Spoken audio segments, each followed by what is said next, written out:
ladies and gentlemen. My name is Giselle. Okay, can anyone tell me the name of a popular story you've ever heard of? No, that's okay. Have you ever thought about where they come from or why this particular story has been passed down? Yeah? Okay. Alright, so I'm going to name a story that I'm pretty sure everyone has heard of, the story of Adam and Eve. The story of Adam and Eve is a creation myth. In mythology, there are different types of stories. And for example, one that we all know would be like a hero story, something like the story of Hercules. Well, a creation myth is basically just the myth of how something started or how something was created. And in a creation myth, a primal couple is something that is very important and necessary. In the story of Adam and Eve would be the primal couple because they are the people that started humanity.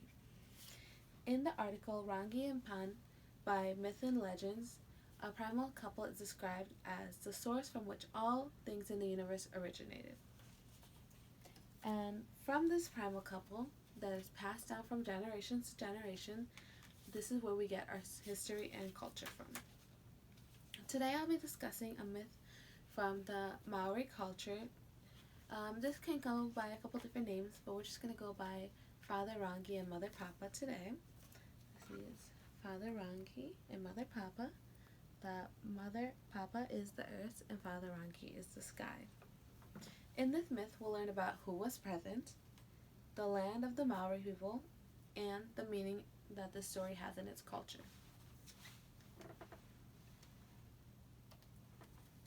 So as I said, this is a creation myth because it's just going to talk about the creation of the story. And the primal couple in this one will be Mother Papa and Father Rangi. Now you may be wondering, where does this story take place? Well, the Maori people are from the island of New Zealand. The island of New Zealand is in the southern Pacific Ocean near Australia. So this tiny little strip right here. Okay. So as I said earlier, Rangi is the sky and Papa is the earth.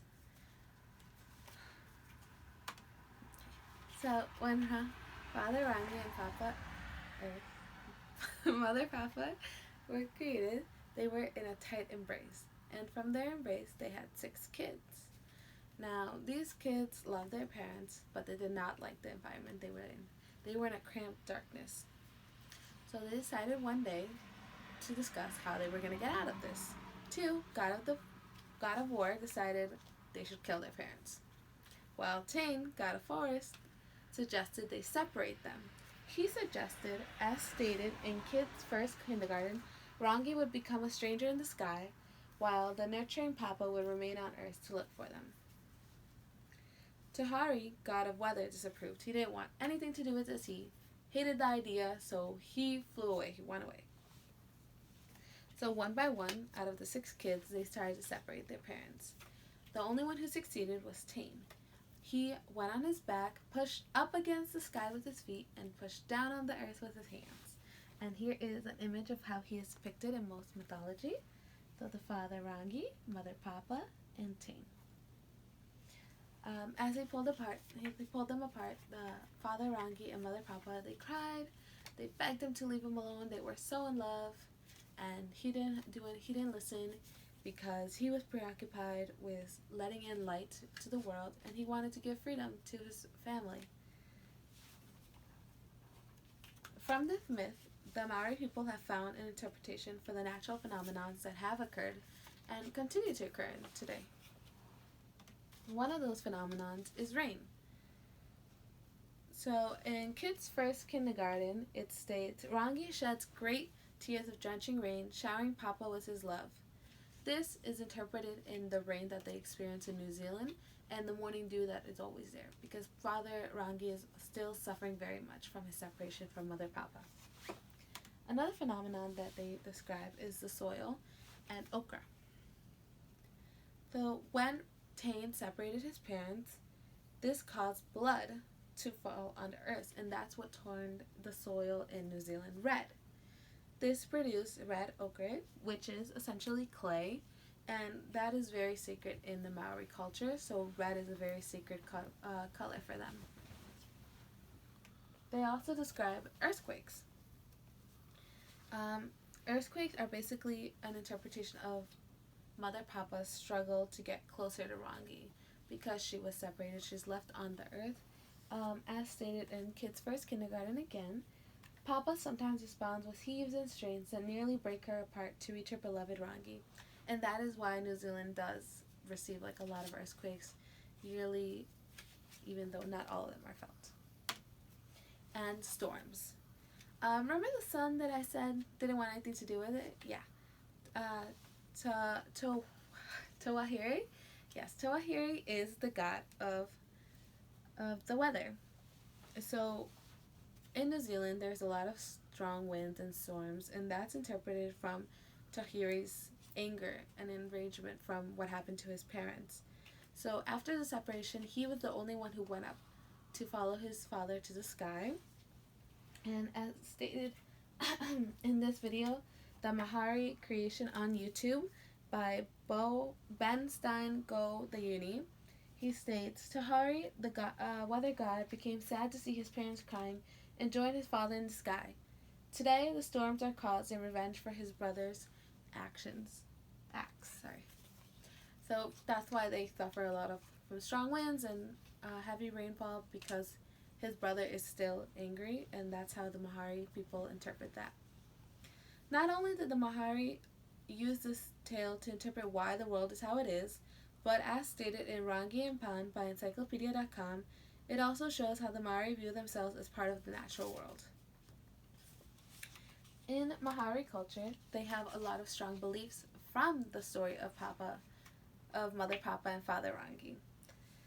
The Maori not only use these myths to explain why certain things occur in the world, but they also use them to depict important aspects and belief in their culture.